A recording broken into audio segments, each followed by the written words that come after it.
সামনে উপবিষ্ট ছোট বড় বয়োজ্যেষ্ঠ মুরব্বী আব্বা জানেরা, পর্দার অন্তর আড়ালে আম্মা জান বুবু জানেরা, সকলকে জানাই অন্তরের অন্তরস্থল থেকে সালাম, শুভেচ্ছা, ভালোবাসা।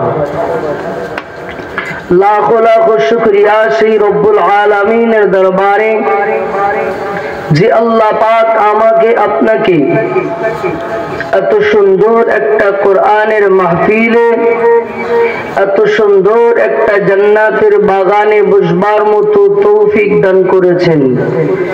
সেই রব্বুল আলামিনের দরবারে লাখো কোটি শুকরিয়া। সকলে কৃতজ্ঞতা স্বীকার করে উচ্চ স্বরে মুক্ত কণ্ঠে বলুন আলহামদুলিল্লাহ। और পরে জানাই আমার আপনার নবী, বিশ্ব নবী, বিশ্বগুরু জনাবে মুহাম্মদুর রাসূলুল্লাহ সাল্লাল্লাহু আলাইহি ওয়াসাল্লাম, যে নবীর ওসিলায় আমি আপনি পৃথিবীর জমিনে আসতে পেরেছি, যে নবীর উম্মত হওয়ার জন্য অনেক নবীরা পর্যন্ত দরখাস্ত করেছিল, দোয়া করেছিল। আমরা বিনা দরখাস্তে বিনা দোয়ায় সেই নবীর উম্মত হয়েছি। লাখো লাখো শুকরিয়া, লাখো কোটি দরুদ ও সালাম বর্ষিত হোক সেই নবীর দরবারে। সকলে বলেন সাল্লাল্লাহু আলাইহি ওয়াসাল্লাম। আজকে আমরা এই যে মাহফিলে বসেছি, এটা হলো একটা জান্নাতের বাগান। পৃথিবীর জমিনে এটা একটা জান্নাতের বাগান। বাচ্চা যখন জন্মগ্রহণ করে, আগে বলে নেই, আপনারা বাংলাদেশি বক্তাদের কাছ থেকে আলোচনা শোনেন একটা ধাঁজে, কিন্তু আজকে ভিন্ন পাবেন, কারণ আমি বাংলাদেশি নয়, এটা মাথায় রাখবেন। সবসময় একই জিনিস ভালো লাগে কি? আজকে একটু ভিন্ন দিই নাকি? একটু ভিন্নই হোক, ভালো না লাগলে অন্তত বসে থাকবেন নাকি? ইনশাআল্লাহ, আল্লাহ কবুল করুন। বাচ্চা যখন জন্মগ্রহণ করে, ওই বাচ্চা যখন কথা বলতে শেখে, তাকে একটা ছোট স্কুলে পাঠানো হয়। স্কুলটা খুব একটা বড় নয়, একেবারে ছোট স্কুল। এরপরে বাচ্চা একটু বড় হলে একটু বড় স্কুল, আরেকটু বড় হলে হাই স্কুল, আরেকটু বড় হলে university, college, step by step যাওয়া হয়। আমরা এখানে যত মানুষ বসে আছি, সবার ইচ্ছা আল্লাহ পাকের রহমতের দয়ার জান্নাতে যাব, কথা ঠিক কিনা? সবার মনের আবেগ ইচ্ছা আল্লাহ পাকের রহমতের দয়ার জান্নাত, ওটা খুব বড় জান্নাত। এটা হলো ছোট জান্নাত। আপনার যদি এই জান্নাতে বসার মতো অভ্যাস না থাকে, এই জান্নাতে আসার মতো অভ্যাস না থাকে, ওই জান্নাতে কিভাবে যাবেন?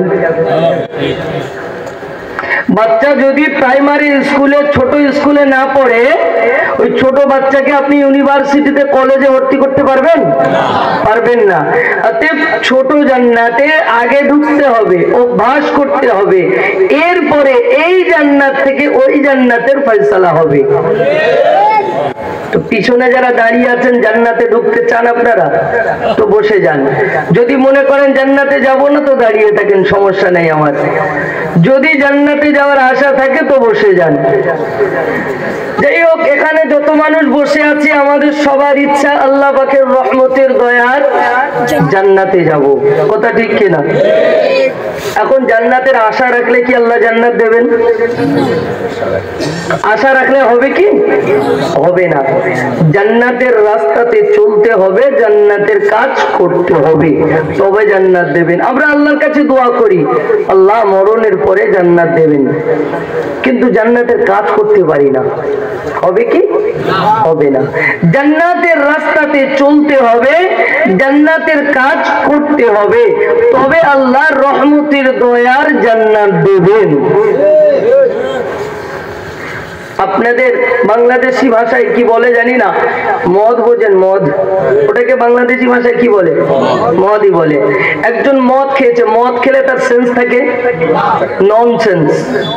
মদ খেয়েছে, মদ খাওয়ার পরে বাড়িতে গিয়েছে, বাড়িতে যাওয়ার পরে দরজা খুলেছে, স্ত্রী দেখলো গাল থেকে গন্ধ বার হচ্ছে, স্ত্রী ঘরে ঢুকতে দিইনি, বার করে দিয়েছে, সে রাস্তায় এসে শুয়ে পড়েছে। ননসেন্স, কোনো সেন্স নেই। আপনাদের তরগাঁও, এই এলাকার নাম তরগাঁও, তরগাঁও, এই তরগাঁও এলাকার যে কুকুরগুলো ঘুরছে না, এরা খুব ভদ্র, এরা যেখানে সেখানে পেশাব করে না। ওই যে মদখোর মদ খেয়ে শুয়ে আছে না, হা করে শুয়েছিল, ঝেড়েছে ওর গালে। ও মদখোর কোনোদিনও কোনো বক্তার কাছ থেকে ওয়াজ শুনেছিল নবী কিয়ামতের দিন কৌসারের পানি খাওয়াবে। ও রাস্তায় শুয়ে আছে, কুকুরে ওর গালে পেশাব করছে, ও ভাবছে কিয়ামত হয়ে গেছে। নাউজুবিল্লাহ বলেন। উদাহরণটা এই জন্যই দিলাম, ও মদখোর, কিন্তু ওর মনের একটি ইচ্ছা আছে, নবীর হাতে কৌসারের পানি খাবো। আপনি কোন মদখোরকে তুলে জিজ্ঞাসা করুন, তুই কি জান্নাতে যাবি? হ্যাঁ যাবো বলবে। পৃথিবীর জমিনে মদখোর, সুদখোর, হারামখোর, গাঁজাখোর, তাড়িখোর, বিড়িখোর, সিগারেটখোর, গুটখাখোর আর ভালোখোর সবার মনের ইচ্ছা, আবেগ আল্লাহ পাকের রহমতের দয়ার জান্নাতে যাব, কিন্তু জান্নাতের কাজ করতে পারে না। জান্নাতের রাস্তাতে চলতে হবে। আমি আমার ছোট্ট ব্রেনে আমি জান্নাতের রাস্তা দেখছি, সোজা রাস্তা। আল্লাহ পাক কোরআনে কারীমের মধ্যে জানিয়েছেন, কুল ইন কুনতুম তুহিব্বুনাল্লাহা ফাত্তাবিউনি ইউহিব্বুকুমুল্লাহ ওয়া ইয়াগফির লাকুম যুনুবাকুম আল্লাহু গফুরুর রহিম। আমি আল্লাহ রাব্বুল আলামিন জানিয়ে দিলাম, হে নবী তুমি জানিয়ে দাও, আমি আল্লাহ আমাকে যদি কেউ মহব্বত করতে চায়, আমি আল্লাহ আমাকে যদি কেউ ভালোবাসতে চায়, আমি আল্লাহ আমাকে যদি কেউ পিয়ার করতে চায়, ওই ব্যক্তিটা যেন সর্বপ্রথমে তুমি নবী তোমাকে ইত্তিবা করে, তুমি নবী তোমাকে ভালোবাসে। আর যদি তোমাকে ভালোবাসতে পারে, তোমাকে যদি পিয়ার করতে পারে, আমি আল্লাহ পাক ওই ব্যক্তিটাকে ভালোবাসবো। জোরে বলেন ইউহিব্বুকুমুল্লাহ, আমি আল্লাহ তাকে মহব্বত করব, ভালোবাসবো। ও পৃথিবীর মানুষ, শুধু তাই নয়, ওয়া ইয়াগফির লাকুম যুনুবাকুম, আমি আল্লাহ পাক তার জীবনের গুনাহ খাতাগুলোকে মাফ করে দেব। ও বাংলাদেশের মানুষ, আমি আপনাদেরকে জিজ্ঞাসা করি, জান্নাতের মালিক কে বলেন? আরো জোরে বলেন। আল্লাহর নাম নিলে কেউ মারবে কি? এত আস্তে নিচ্ছেন কেন আপনারা? পিছনের মানুষগুলো আল্লাহ বলেন না কেন? আপনাদের খালা তো নেই, আর মারবে না, সমস্যা নেই, একবার চিৎকার করে বলেন না। এটাই হলো মধ্যে মুজাহিদের মতো আওয়াজ। আর তো আপনাদের বাধা নেই নাকি? বিগত 17 বছর নাকি 16 বছর খুব বাধা ছিল আপনাদের, আর তো বাধা নেই। এখন আপনাদের খালা আমাদের খালুর কাছে আছে, সমস্যা নেই, ও নিরাপদে আছে, আমরা নিরাপদে রেখেছি, আপনারা টেনশন করবেন না। আমাদের এক গাদ্দার আর আপনাদের এক গাদ্দার, দুই গাদ্দার এক জায়গায় হয়েছে, কথা ঠিক কিনা? দুই দেশের গাদ্দার এক জায়গায় আছে, এখন সমস্যা নেই, আপনারা নির্ভয়ে আল্লাহর নাম নেবেন। জান্নাতের মালিক কে বলেন? আল্লাহ। জান্নাতে যদি যেতে চান, তাহলে সম্পর্ক কার সঙ্গে করতে হবে? আল্লাহর সঙ্গে। আল্লাহর সঙ্গে যদি সম্পর্ক হয়, তবে আল্লাহ আমাদেরকে রহমতের দয়ার জান্নাত দিবেন। তো আল্লাহর সঙ্গে সম্পর্ক করতে গেলে আল্লাহ বললেন, আমার হাবিবকে ধরো, আমার হাবিবকে ধরলে আমি আল্লাহ আমাকে পাবে। আল্লাহ নবী জানিয়ে দিয়েছেন, মান আহাব্বা সুন্নতি ফাকাদ আহাব্বানি ওয়া মান আহাব্বানি কানা মা'ই ফিল জান্নাহ। আমি রাসূলুল্লাহ জানিয়ে দিলাম, যে ব্যক্তি আমার সুন্নতকে আঁকড়ে ধরবে, যে ব্যক্তি আমার সুন্নতকে ভালোবাসবে, ওই ব্যক্তিটা আমি রাসূলুল্লাহ আমাকে ভালোবাসবে। আর যে আমাকে ভালোবাসবে আল্লাহ পাক তার উপরে খুশি হয়। কানা মাইয়া ফিল জান্নাহ, জান্নাতের ভিতরে আমি রাসূলুল্লাহ আমার পাশাপাশি থাকবে। আর একটু ধরে বলেন, ও মুসলমান, জান্নাতে যাওয়ার আশা আছে? জান্নাতের রাস্তাটা একদম সোজা। আল্লাহ বললেন আমাকে পেতে গেলে হাবিবকে ধরো, হাবিব বললেন আমাকে পেতে গেলে আমার সুন্নাতকে আঁকড়ে ধরো। ও বাংলাদেশের মুসলমান, সুন্নতের পাবন্দি করতে হবে, সুন্নতের পালন করতে হবে। সুন্নাত যদি আপনার ভিতরে থাকে আপনি রাসূলকে পেয়ে যাবেন, আর রাসূলকে পেলে আল্লাহকে পেয়ে যাবেন, আল্লাহকে পেলে রহমতের দয়ার জান্নাত পাবেন। ও মুসলমান, আজকে তো আমাদের ভিতরে সুন্নত নাই, মুখের দাড়ি রাখতে কষ্ট হয়, পয়সা খরচা করে রাসূলের গলাতে ছুরি চালায়, কথা ঠিক কিনা? কোন মুসলমান যদি দাড়ি চাচে, দাড়িতে যদি খুর লাগায়, ওই মুসলমানটা স্বয়ং রাসূলের গলাতে ছুরি চালালো। বাংলাদেশের মুসলমান চালায় কিনা? পয়সা খরচা করে সেলুনে যান, সেলুনে গিয়ে রাসূলের গলাতে ছুরি চালান। ও মুসলমান, নবীর সুন্নাত তোমার ভিতরে নাই, তুমি আল্লাহকে কিভাবে পাবে? নবীকে কিভাবে পাবে? আল্লাহর রহমতের দয়ার জান্নাত কিভাবে পাবে? মুসলমান, তুমি জান্নাতের আশা রেখেছো, কিন্তু জান্নাতে যেতে পারবে না। আপনার দেশের 3 জন ছেলে আমার দেশে গিয়েছে বেড়াতে, ঘুরতে গিয়েছে। আমার দেশের রাজধানী হলো দিল্লি। এই দিল্লি গিয়ে একটা ফ্ল্যাটে ঘর ভাড়া নিয়েছে। ওই ফ্ল্যাটটা হলো 100 তলা বিশিষ্ট। ওরা ঘর ভাড়া নিয়েছে 75 তলায়। কত তলা? 75 তলায়। ওদের ঘরটা 75 নম্বর তলা। ওই হোটেলের নিয়ম হলো রাত 10টার ভিতরে হোটেলে ঢুকতে হবে। যদি হোটেলে ঢুকতে না পারে গেট বন্ধ হবে, লিফট বন্ধ হয়ে যাবে। এটা হলো তাদের হোটেলের নিয়ম। 2 দিন সময় মতো ঢুকেছে, 3য় দিনে তারা বাংলার জমিনে ফিরে আসবে, অর্থাৎ বাংলাদেশে চলে আসবে। একটু কেনাকাটা করতে চলে গেল, ভারত থেকে কিছু বাংলাদেশে নিয়ে যায়। বাজারে কেনাকাটা করতে করতে তাদের 12টা বেজে গেছে। রুমে ঢুকতে হবে কটায়? 10টা, কিন্তু বেজে গেছে 12টা। গেট বন্ধ হয়ে গেছে, লিফট বন্ধ হয়ে গেছে। এরপরে বাংলাদেশে 3 জন যুবক চলে গেলেন। গেটম্যানকে অনেক বলার পরে গেটটা খুলে দিলেন, কিন্তু বলছে লিফট চালানো যাবে না।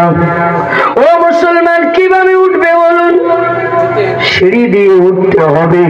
আপনার দ্বারাই কি সম্ভব হবে বলে মনে হয়? চিৎকার দিয়ে বলেন 75 তলার উপরে আমার মতো যুবক এই শরীর নিয়ে 2 তলার উপরে উঠতে কষ্ট হয়, আপনি 75 তলার উপরে কিভাবে উঠবেন? মুসলমান, 3 জন যুবক ছেলে খুব কষ্ট করে উঠেছে, খুব কষ্ট করে রুমের সামনে গিয়েছে।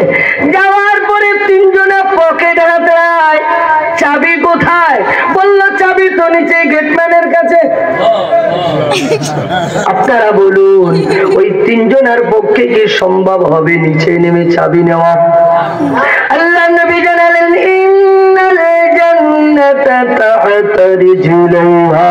আল্লাহ নবী জানালেন as-salatu মিফতাহুল জান্নাহ, নামাজ হচ্ছে জান্নাতের চাবি। ও মুসলমান, 3 জন চাবি না নিয়ে রুমের সামনে গেল, রুমে ঢুকতে পারলো না। মুসলমান, চাবি না নিয়ে কবরে যাবেন। জান্নাতের চাবি হলো নামাজ। নবী জানালেন জান্নাতের চাবি হলো নামাজ। আজকে মুসলমান নামাজ পড়ে না, জান্নাতের আশা রেখেছি, জান্নাতে যেতে পারবে দেব না।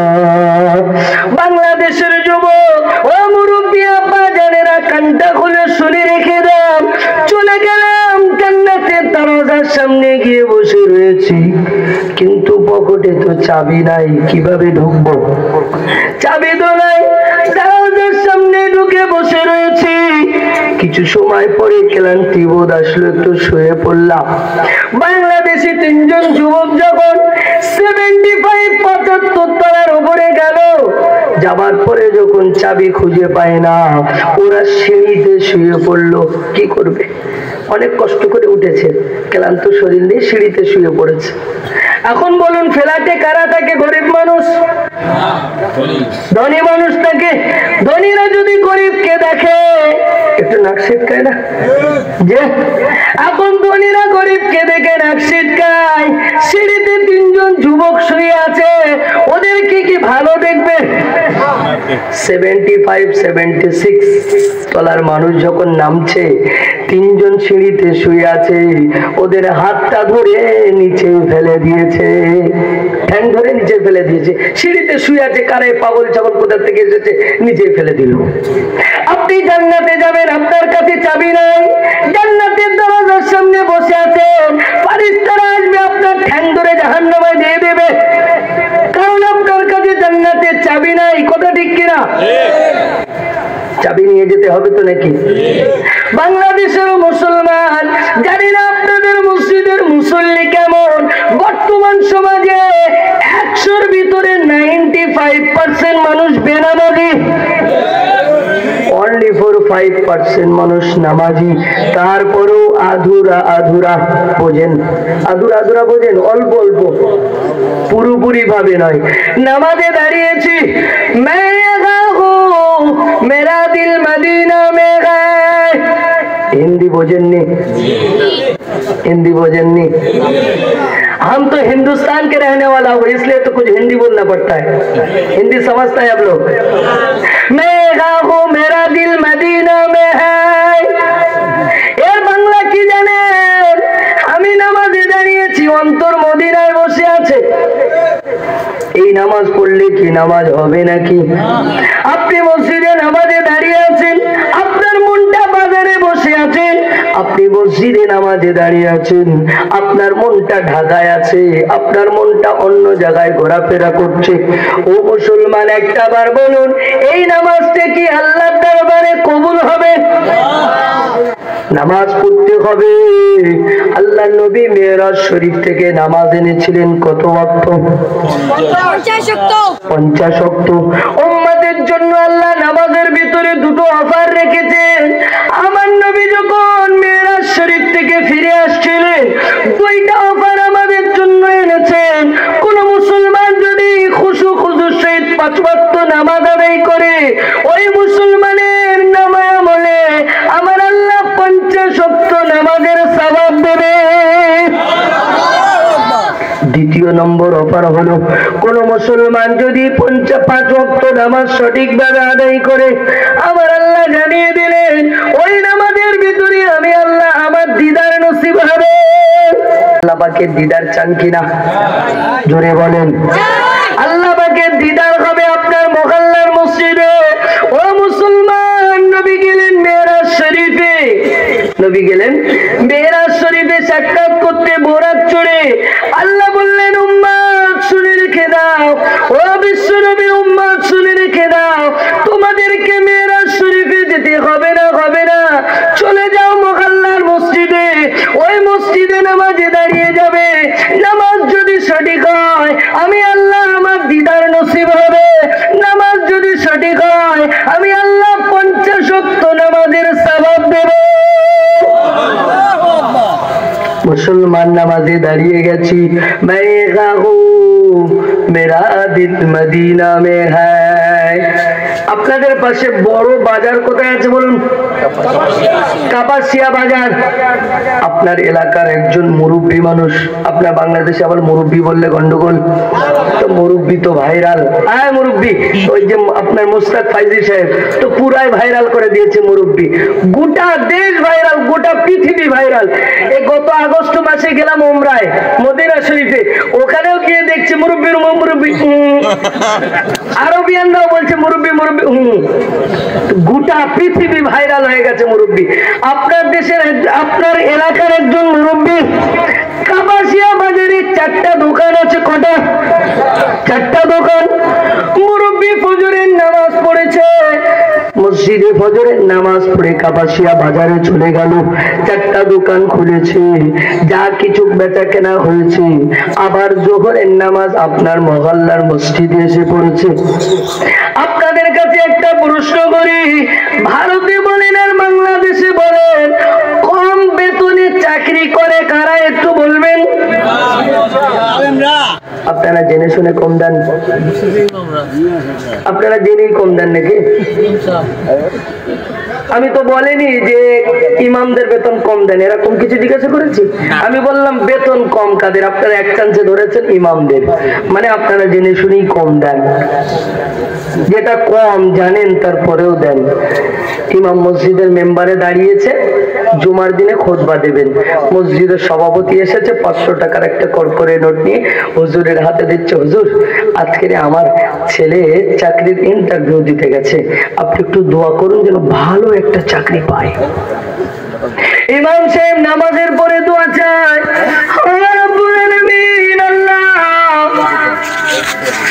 ইমাম আপনার সভাপতি সাহেবের ছেলে চাকরির পরীক্ষা দিতে গেল, আল্লাহ একটা চাকরি পায়, কিন্তু বেতনটা যেন আমার মতো হয়। ওই ইমাম সাহেব 500 টাকার দোয়া কি এমন হয়? বললেন খারাপ কি করলাম? না, আমার ছেলের সংসার কি ওই আপনার 3000 টাকায় চলবে? সভাপতি সাহেব আপনার বিবেক কোথায় গেল? আপনার ইনসাফ কোথায় গেল? নিজের ছেলের সংসার যদি 3000 টাকায় না চলে, পরের ছেলের সংসারটা কিভাবে চলছে? আপনি তো মসজিদের সভাপতি, একটু বিবেক করেছেন? যাই হোক, প্রসঙ্গ আমার ওটা নয়, মসজিদের ইমামের বেতন কম, টেনশন বেশি, কথা ঠিক কিনা? নামাজে দাঁড়াচ্ছি, মন নামাজের ভিতরে নাই। মুসলমান নামাজ পড়তে হবে, আল্লাহু আকবার বলে নিয়ত করবেন, আল্লাহ রাব্বুল আলামিন আমার সম্মুখে দাঁড়িয়ে আছে, আজরাইল আমার পিছনে অপেক্ষা করছে, ডান হাতে আমার বেহেশত রয়েছে, বাম হাতে আমার জাহান্নাম রয়েছে, যে কোনো মুহূর্তে আজরাইল আমাকে অ্যাটাক করতে পারে। আল্লাহ হুকুম করবেন আজরাইল অ্যাটাক করো, আল্লাহ অ্যাটাক করবেন, কুল্লু নাফসিন যায়িকাতুল মাউত। আল্লাহ পাক পৃথিবীর জমিনে যাদেরকে জান দিয়ে পাঠিয়েছে, আল্লাহ পৃথিবীর জমিনে যাদেরকে নফস জান দিয়েছে, সকলকে একদিন না একদিন মৃত্যুর স্বাদ গ্রহণ করতে হবে, মৃত্যুর স্বাদ চাইতে হবে। ও মুসলমান, কখন চলে যাবেন জানেন না, ও মুসলমান কখন বিদায় নেবেন জানেন না। আল্লাহ বললেন ফাইযা জাআ আজালুহুম লা ইস্তাখিরুনা সাআতাও ওয়া লা ইস্তাকদিমুন। আল্লাহ রাব্বুল আলামিন বললেন তোমার মৃত্যুর সময়টা যখন আছে, তার 1 সেকেন্ড আগেও হবে না, পরেও হবে না, 1 সেকেন্ড আগেও হবে না, পরেও হবে না, ওই সময়তে মৃত্যু হবে। ও মুসলমান, একটা বার কানটা খুলে শুনে রেখে দেয়, পৃথিবীর জমিন থেকে আপনাকে চলে যেতে হবে।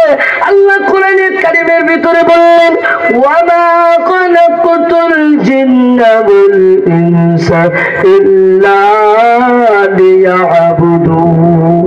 আমি আল্লাহ রাব্বুল আলামিন পৃথিবীর জমিনে জিন এবং মানব জাতিকে সৃষ্টি করেছি আমার ইবাদত করার জন্য, জিন এবং মানব জাতিকে সৃষ্টি করেছি আমার বান্দাকে করার জন্য। ও বান্দা পৃথিবীর জমিনে যাবে, আমি আল্লাহ আমার ইবাদত করবে। ও বান্দা পৃথিবীর জমিনে যাবে, আমি আল্লাহ আমার উপাসনা করবে। বান্দা পৃথিবীর জমিনে যাবে, আমি আল্লাহ আমার বান্দিগি করবে। কিন্তু বান্দা পৃথিবীর জমিনে আসার পরে আল্লাহর ইবাদতকে ভুলে গেল, আল্লাহর বান্দিগিকে ভুলে গেল, আল্লাহর উপাসনাকে ভুলে গেল। ও বান্দা, জান্নাতে যাওয়ার আশা রেখেছি, জান্নাত কি আল্লাহ দেবে? জান্নাত দেবে কি? দেবে না। আলোচনা ভালো লাগছে আপনাদের? জান্নাত আল্লাহ দেবে না। কারণ একটু পিছনে চলে যায়, আল্লাহ যখন আমাদেরকে বানিয়েছিলেন, আমার আপনার পিতা মাতা যিনি ছিল, একে অপরের ভিতরে পরিচিত না অপরিচিত? পরিচিত ছিল? অপরিচিত ছিল। পরিচিত কে ঘটালেন? জোরে বলেন। আপনাদের বাংলাদেশের মানুষ তো কথা বলার আগেই চিল্লে ওঠে, তো আপনারা এত কম কেন? আমাদের ইন্ডিয়ার মানুষদের ঠেলে ঠেলে সুবহানাল্লাহ বলাতে হয়। জোরে বলো না, জোরে বলো না, তো বলেই না। কিন্তু আপনাদের বাংলাদেশের মানুষ তো ফার্স্ট, ও ভালো হলো ঠিক, না ভালো হলো ঠিক, নাকি? তা আপনারা তো এত কমজোর কেন? সোনার মালিক আল্লাহ রাব্বুল আলামিন আমার আপনার পিতা মাতাকে একে অপরের সঙ্গে পরিচিত বানালেন। পরিচিত বানানোর পরে নারী পুরুষের আপনার ভিতর থেকে এক ফোঁটা নাপাক পানি নারীর রাহমের ভিতরে চলে গেল। ওই এক ফোঁটা নাপাক পানি আল্লাহ পাক কিছুদিন পরে দুইজন ফারিস্তাকে পাঠিয়ে দিলেন। ও ফারিস্তা, চলে যাও, চলে যাও, অমুক নারীর কাছে গিয়ে দেখো নারীর রাহমের ভিতরে কি আছে। আল্লাহ পাকের ফারিস্তা গিয়ে বললেন, আল্লাহ, নারীর রাহমের ভিতরে দেখতে পেলাম এক ফোঁটা নাপাক পানি রয়েছে। আল্লাহ, নাপাক পানিটা কি করব? আল্লাহ পাক বললেন, নাপাক পানিটা ফেলে দিও না, ওই নাপাক পানিটা নিয়ে রক্ত বানিয়ে দাও। সুবহানাল্লাহ। আবার কিছুদিন পরে দুইজন ফারিস্তা চলে গেলেন। আল্লাহ, নারীর রাহমের ভিতরে দেখতে পেলাম রক্ত রয়েছে। আল্লাহ, রক্তটা কি করব? আল্লাহ বললেন, রক্তটাকে রক্তপিণ্ড বানিয়ে দাও। এরপরে রক্তপিণ্ড বানানোর পরে দুইজন ফারিস্তা আবার চলে গেলেন। ও রব্বি আল্লাহ, রক্তপিণ্ডটা নিয়ে কি করব? আল্লাহ বললেন, হাড্ডি বানিয়ে দাও। এরপরে আবার দুইজন ফারিস্তা গেলেন, হাড্ডির গায়েতে গোশত লাগিয়ে দিলেন। এরপরে আবার দুইজন ফারিস্তা গেলেন, একটা প্রতিচ্ছবি বানাবে, আকৃতি বানাবে। আল্লাহ বললেন, একটা আকৃতি বানিয়ে দাও। ও ফারিস্তারা শোনো, যে আকৃতিটা বানাবে, ওই আকৃতিটা এখান থেকে নিয়ে এটা বানাবে, এখান থেকে এটা আমি আল্লাহ নিজে বানাবো। গোটা পৃথিবীতে কোটি কোটি কোটি কোটি মানুষ আছে, কারোর সঙ্গে কারোর ফেস মিলবে কি? বলে বলেন। একেবারে হুবাহু মিলে গেলেও একটু নাক বেঁকা, চোখ টেরা, কান বেঁকা, কথা ঠিক কিনা? কারণ এটা আমার আল্লাহ নিজে বানিয়েছেন। আল্লাহ পাক বানানোর পরে ফারিস্তারা জিজ্ঞাসা করলেন, আল্লাহ, হাত কটা দেব? একটা দেব না দুটো দেব? আল্লাহ বললেন, দুটো হাত দিয়ে দাও। বান্দা দু হাত তুলে আমি আল্লাহ আমার কাছে চাইবে। কিন্তু বান্দা কার কাছে চাই? খালার কাছে চাই নাকি? খালা কিছু দাও নাকি?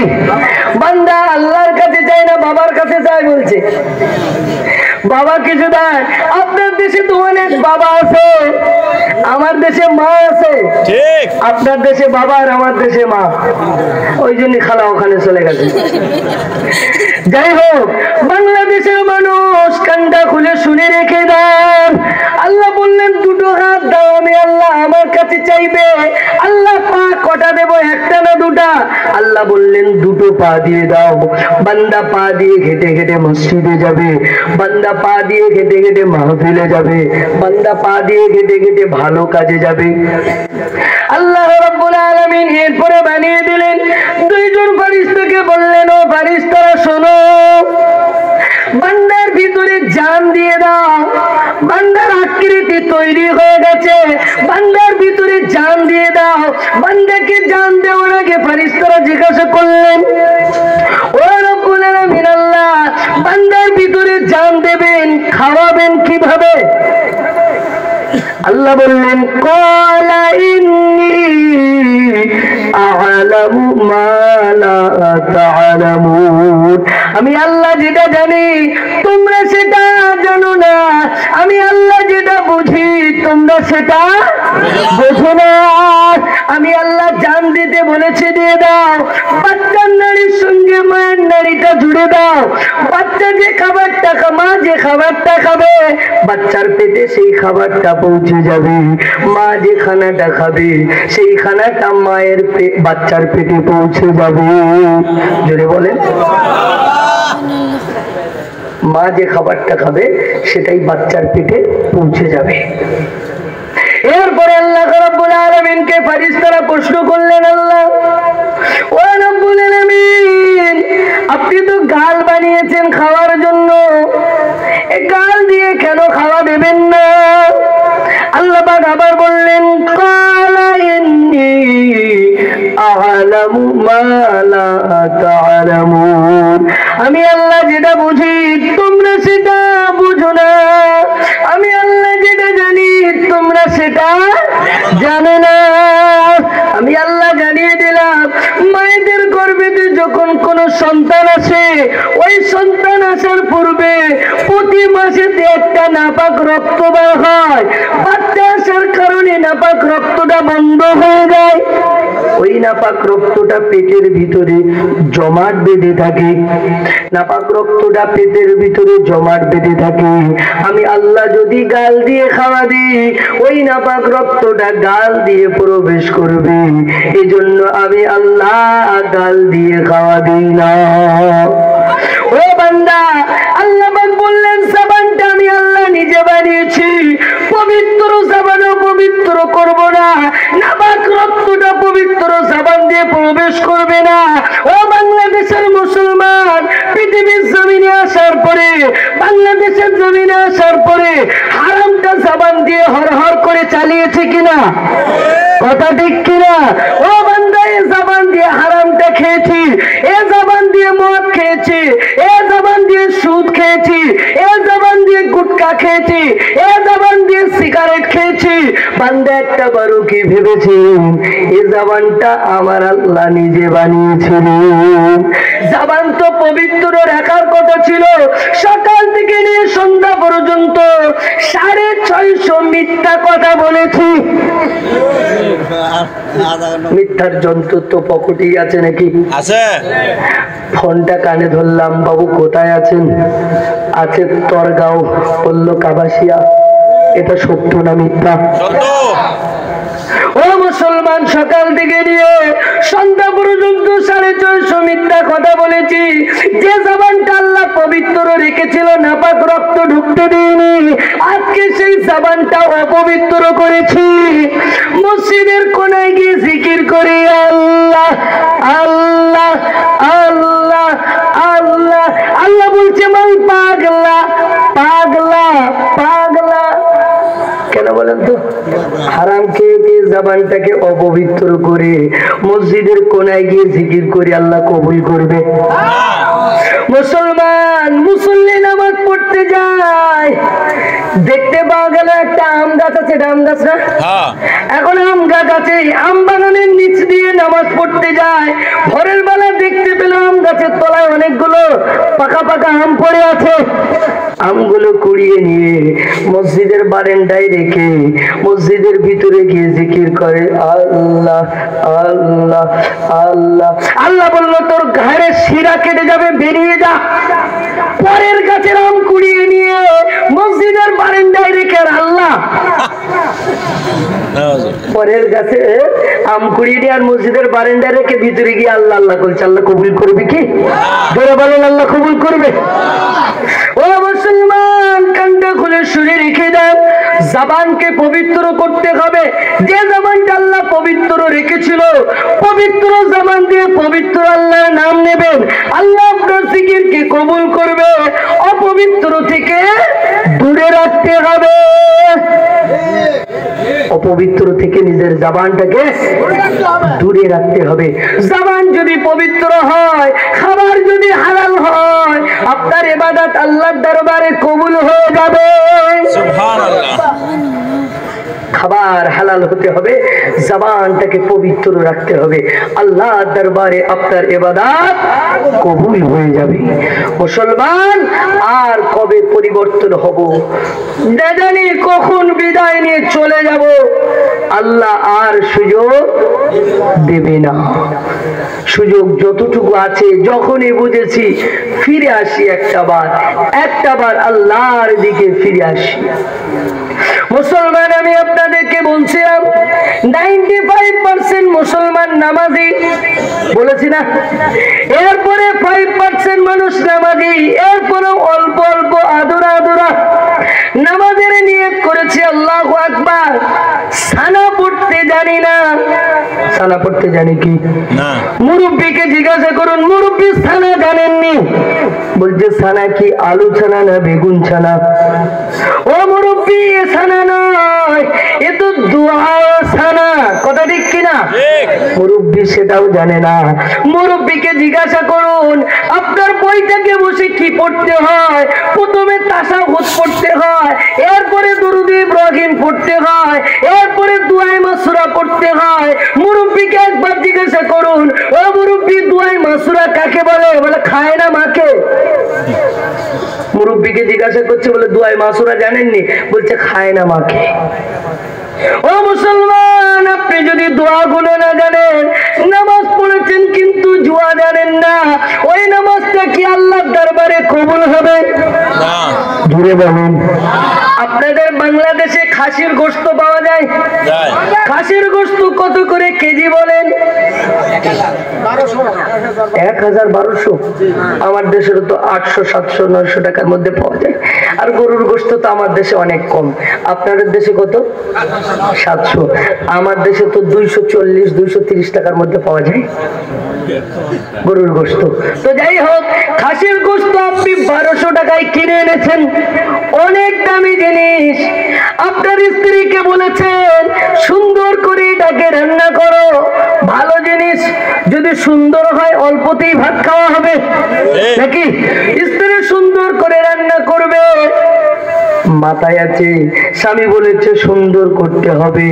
সুন্দর করতে করতে আদা বাটা, জিরা বাটা, রসুন বাটা সমস্ত মশলা একটু বেশি বেশি দিয়েছে। রান্না ভালো করে করতে হবে। হতভাগিনী নুন দিতে ভুলে গিয়েছে। ও মুসলমান, বলুন ওই খাবারটা কি আপনার হলারে যাবে? না। আপনার হলারের ভিতরে যাবে না, এদিকেও যাবে না, ওদিকেও যাবে না, এখানে আটকে থাকবে। কথা ঠিক কিনা? ও মুসলমান, নুন বেগিন খাসির গোশত যদি আপনার হলারে না ঢোকে, নামাজের ভিতরে আপনি রুকুত তাসবিহ পড়েননি, আপনি বইটাকে বসে তাশাহুদ পড়েননি, দুরূদ ইব্রাহিম পড়েননি, আপনি দুআয়ে মাসুরা পড়েননি, ওই নামাজটা কি আল্লাহর দরবারে যাবে? আসমান আর জমিনের মাঝখানে ঝুলবে, ওই নামাজটা আল্লাহর দরবারে যাবে না। মুসলমান, নামাজ সঠিক করতে গেলে দোয়া জানতে হবে, নামাজের তাসবিহ গুলো জানতে হবে, নামাজের মসলা মসাইল জানতে হবে, এরপরে নামাজ পড়তে হবে। নামাজ পড়বো ইনশাল্লাহ। আপনারা নামাজ পড়েন তো নাকি? তাকবীর দেন, নারে তাকবীর, নারে তাকবীর, নারে তাকবীর। ফুরন, ফুরন বোঝেন?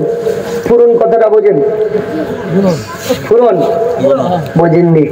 গত পরশুদিন মাহফিল করলাম টাঙ্গাইলে, তো বলছে ফুরন বোঝেন? বলছে বুঝি না। তা আপনাদের দেশে ফুরন কথাটা বলে চুক্তি। কি বলে? চুক্তি। মানে ধরুন একটা কাজ আছে, এই কাজটা 10 জন লোক লাগবে, এখন 2 জন চলে এসেছে, বলছে আমরা 2 জনে করে দেবো, কিন্তু পয়সা দিতে হবে 10 জনের। এটা হলো চুক্তি নাকি? এখানে মানুষ বসে আছেন 500, তাকবীর দিতে হবে 5000 লোকের, এটা চুক্তি। পারবেন? 5000 মানুষের তাকবীর দিতে পারবেন আপনারা? একবার রিস্ক নেন, নারে তাকবীর, নারে তাকবীর। আরে 500 লোকেরই তো আওয়াজ হয়নি, তো কি তাকবীর দেন আপনারা? একবার গলা ছেড়ে দেন না, নারে তাকবীর, নারে তাকবীর, লিল্লাহি তাকবীর। এরপর মরণ তাকবীর। আগে হয়েছে ফুরন, এরপরে হবে মরণ। এ তাকবীর দিতে দিতে কেউ মারাও যেতে পারেন। রাজি আছেন আপনারা? যদি তাকবীর দিতে গিয়ে গলা ফেটে কেউ মারা যান, কিয়ামতের ময়দানে উঠবেন, আল্লাহর সামনে দাঁড়াবেন। আল্লাহ পারগাঁও খেয়াঘাট বাজার জামে মসজিদে এলাকাবাসীর উদ্যোগে এক মাহফিল হচ্ছিল, তাফসীরুল কোরআন মাহফিলে বসে ইন্ডিয়া থেকে এক বক্তা এসেছিল, আমাদেরকে বলল তাকবীর দেন। তাকবীর দিতে গিয়ে গলা ফেটে মারা গেছি, ওই হিসাবটা আগে হোক। বলতে পারবেন নি ইনশাআল্লাহ? তো মরণ তাকবীর একবার দেন দেখি। নারাই তাকবীর। কেউ তো মরেনি। এরপরে আবার দেন নারাই তাকবীর। নারাই তাকবীর। আল্লাহ আমাদের আওয়াজকে কবুল করেন, সকলে বলুন আল্লাহুম্মা আমিন। আর একটু জোরে বলেন আল্লাহুম্মা আমিন। লা ইলাহা ইল্লাল্লাহ, লা ইলাহা ইল্লাল্লাহ, লা ইলাহা ইল্লাল্লাহ, লা ইলাহা ইল্লাল্লাহ মুহাম্মাদুর রাসূলুল্লাহ সাল্লাল্লাহু আলাইহি ওয়াসাল্লাম। মুসলমান যে কথা বলছিলাম, আল্লাহ পাকের রহমতের দয়ার জান্নাতে যাওয়ার আশা আছে। আপনারা কি জানেন পৃথিবীর জমিনে 10 জন সাহাবী জান্নাতের সার্টিফিকেট পেয়েছে জীবিত অবস্থায়? এটা কি আপনারা জানেন? 10 জন সাহাবী জীবিত অবস্থায় জান্নাতের সার্টিফিকেট পেয়েছে।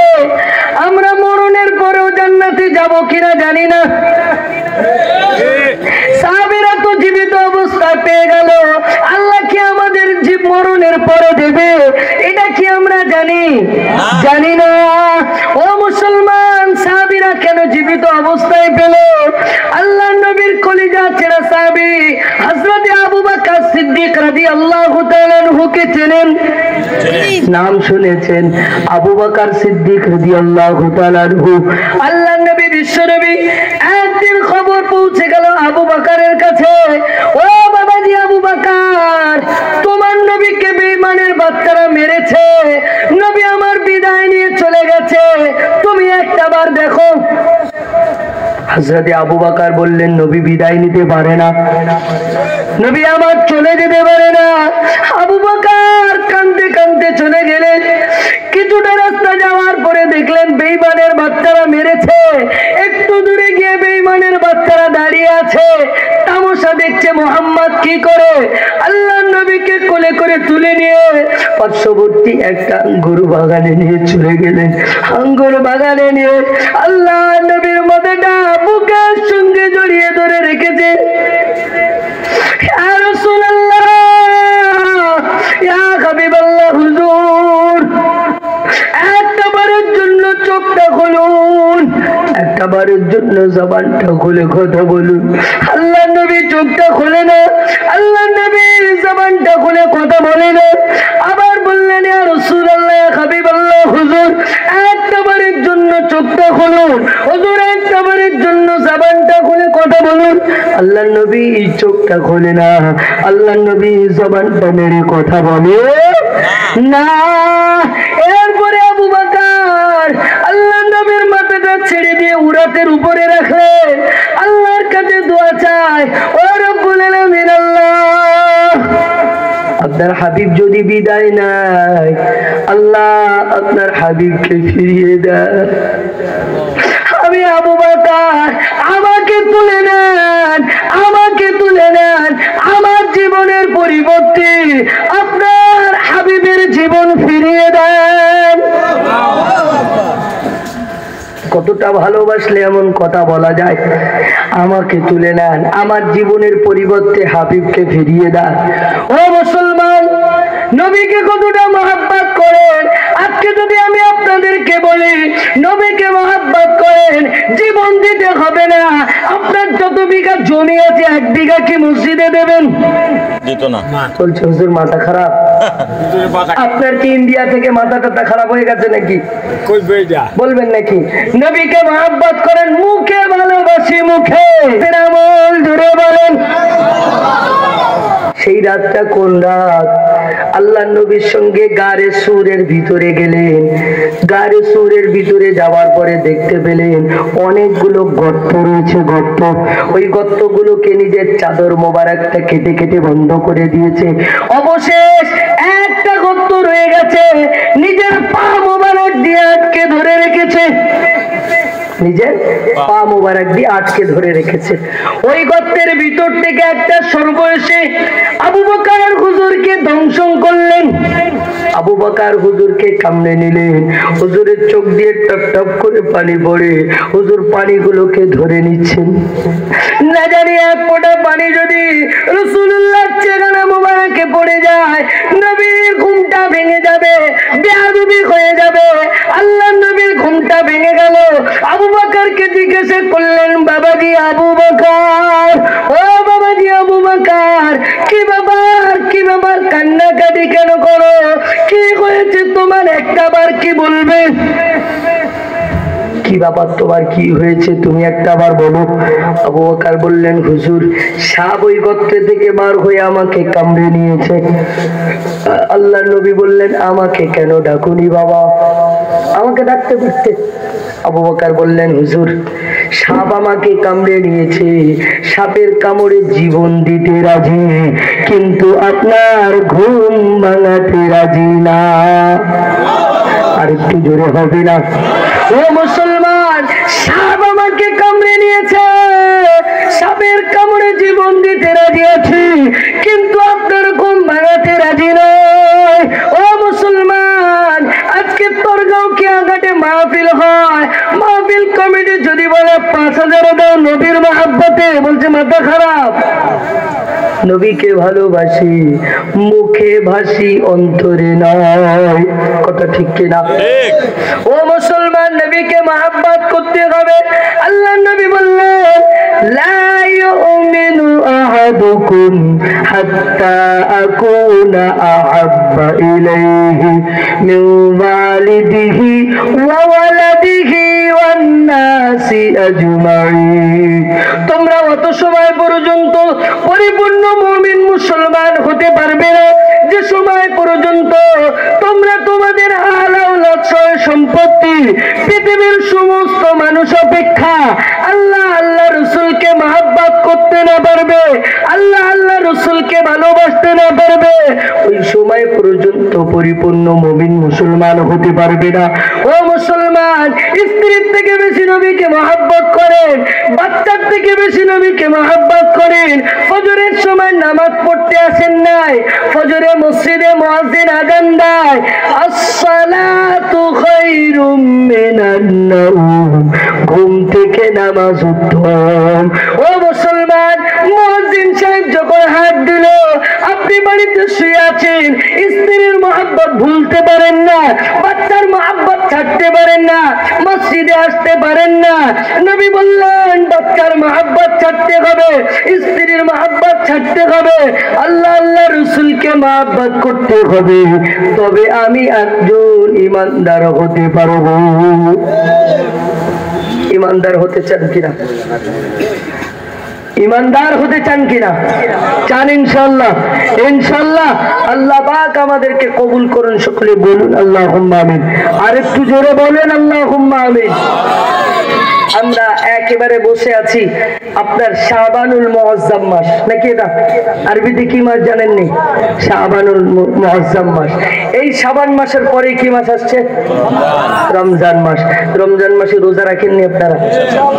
যে সবাই রাখেন। এ মুসলমান, আমার ভারতের মানুষের রমজান মাস আসলে যত রোগ ততবার হয়, যত রোগ আছে সব রমজান মাসে বার হয়। পেটের রোগ আছে, মাথার রোগ আছে, হাতের রোগ আছে, পায়ের রোগ আছে, রমজান মাসে বার হয়। সুস্থ মানুষ ঘুরে বেড়ায়, বলে রোজা রাখুনি, বলে পেটে গন্ডগোল। আপনাদের দেশে আছে না নাই? আপনারা রোজা রাখেননি। মুসলমান, আল্লাহ জানিয়ে দিলেন, ইয়া আইয়ুহাল্লাযীনা আমানু কুতিবা আলাইকুমুস সিয়াম কামা কুতিবা আলাল্লাযীনা মিন ক্বাবলিকুম লাআল্লাকুম তাত্তাকুন। ও মুসলমান, রোজা আপনার উপরে ফরজ করা হয়েছে, যেমন আপনার পূর্বেদের উপরে ছিল তেমনি আপনাদের উপরে ফরজ করা হয়েছে। মুসলমান, রমজানের রোজা ছাড়বেন না। আল্লাহ পাক রমজান মাসকে 3 ভাগে বিভক্ত করেছেন। কয় ভাগে? 3 ভাগে বিভক্ত করেছে। প্রথম ভাগে হলো রহমত। প্রথম 10টা রোজা রাখবেন, আল্লাহ পাকের রহমত পাবেন, এরপরে মাগফিরাত পাবেন, এরপরে জাহান্নাম থেকে মুক্তি পাবেন। মুসলমান, এত সুন্দর অফার যদি ছেড়ে দেন, আল্লাহ পাকের রহমতের দয়া আর জান্নাত পাবেন না। এত সুন্দর অফার হেলায় কাটাবেন কি না? এত সুন্দর অফার ছাড়বেন না। রমজানের রোজা রেখে দেবেন। ও মুসলমান, পর্দার আড়ালে মা বোনেরা রয়েছে, আজকে একটা কথা বলে দিয়ে গেলাম, একটা রোজা যদি ছেড়ে দেন, ওই একটা রোজার পরিবর্তে 60টা রোজা রাখতে হবে। স্বেচ্ছায় যদি কোনো মুসলমান একটা রোজা ছেড়ে দেয়, তাকে কটা রোজা রাখতে হবে? 60টা রোজা রাখতে হবে। ও মুসলমান, যদি না পারেন 60টা ভিখারিকে খাওয়াতে হবে। পারবেন নি? এরপরে যদি না পারেন 60টা গোলাম আজাদ করতে হবে। ওটা আমার দেশে নাই। আপনি 60টা রোজা রাখবেন, 30টা পারেন না, 60টা পারবেন। ওই 60টা রোজা করতে করতে যদি একটা ভেঙে যায়, আবার 60টা রাখতে হবে। ফের যদি একটা ভেঙে যায়, আবার 60টা রাখতে হবে। মুসলমান, আল্লাহ আপনার কাছে সহজভাবে পৌঁছে দিল, কিন্তু আপনি যখন নিতে পারেননি, ওটা কঠিন হবে। আল্লাহ প্রথমে আপনার উপরে সহজ করেছিল 30টা, বান্দা 30টা আদায় করে নাও।